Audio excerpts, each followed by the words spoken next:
Mango, remember the mango, Riche.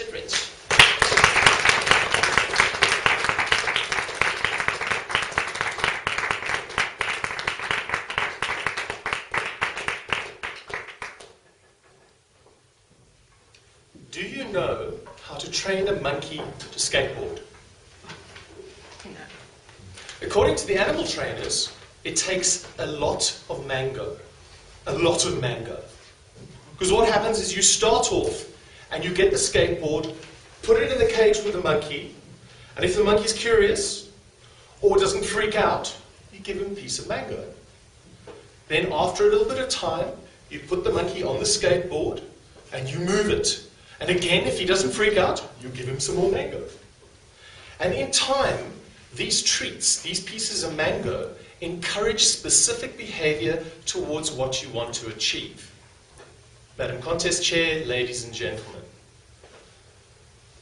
it's fascinating how many of us, as we go through our lives, forget this little trick.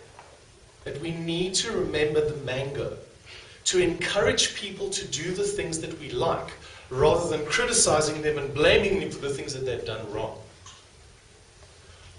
Apparently, it's an interesting fact that when you're helping your children develop, or you are training your husband or wife to become a better partner, the same skills apply as training a monkey to skateboard.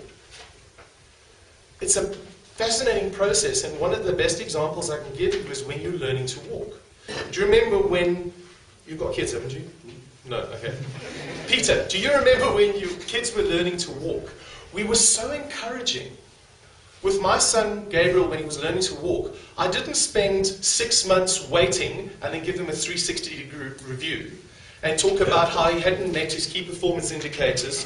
And, you know, in February, when you started walking, you started off okay, but I feel that you fell behind the rest of the children in your playgroup. It was immediate and encouraging. Come on, boy, walk to daddy. That's a good boy. And the sense of pride that I felt at his accomplishments, and the sense of pride that he felt in his accomplishments. It was amazing. Because you see, I remembered the mango. Unfortunately, many of us as parents, as our children get older, forget this fundamental skill. We forget the mango. Imagine you were in high school again, maybe standard 6. And you came home for the first time ever with 5 A's and 1 E. Where would the attention be? Yeah. And it's fascinating how we are such squeaky wheel people. We pay attention to what's wrong. When I was in standard 5, that's grade 7 for the younger people, I came home once with a fantastic report card. I was so proud of myself. I put in extra work. I really focused on my studies. I had 5 A's. I didn't do so well in geography, but remember geography was learning all the countries and the place names and all those horrible things, and I thought, I'm never ever going to use that. And you know what? I haven't. Because most of the countries I've been to, they've changed their names and the capitals have changed and a variety of other things. But when I handed my report card to my father, he didn't say, 5 A's! Oh, I'm so proud of you, let's go out. He looked at the report card and he said, I think you could have done better. Talk about a punch in the stomach. I thought you could have done better. What is wrong with you? Of course, I was a child, so and felt incredibly ashamed of myself. But this is how easy it is to destroy a child. Because I thought, I put in so much effort. I put in so much work. Why should I bother? And after that, I stopped trying harder. I started to pull back. Because he forgot the mango. It is so easy to encourage people, to acknowledge what they've done right, to acknowledge the little things that make such a difference. Many years ago, for Valentine's Day, which is supposed to be the most romantic day of the year, what a load of... Really, if it's only one day a year, it's a problem. But for this Valentine's Day, I had a new girlfriend, so I went all out. Gentlemen, you know what I'm talking about? Where you go that extra mile because you're really hoping that the extra effort will pay off.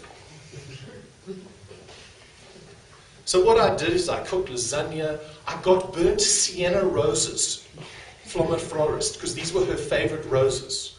I'd actually asked her sister. I found out all the little details. Lasagna was her favorite dish. I made lasagna. I made a chocolate mousse with coffee liqueur in it. I laid the table. It was beautiful. I brought her in, sat her down, did a flourish with a napkin, you know, the little extra detail. She looks up at me and said, "You forgot the salt and pepper."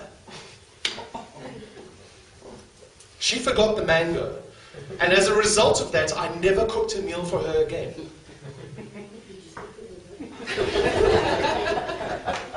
Things have changed for me though. I now have a girlfriend who acknowledges when I do something well. If I tidy up around the house, I get a kiss. If I cook dinner, I get a long kiss. And if I do both, I get a massage. What were you thinking? When we remember the mango, it changes our relationships. So ladies and gentlemen, it doesn't matter whether it's helping develop your child, building your relationship, or teaching a monkey to skateboard. Just remember one thing. Always remember the mango. Madam Contest Chair.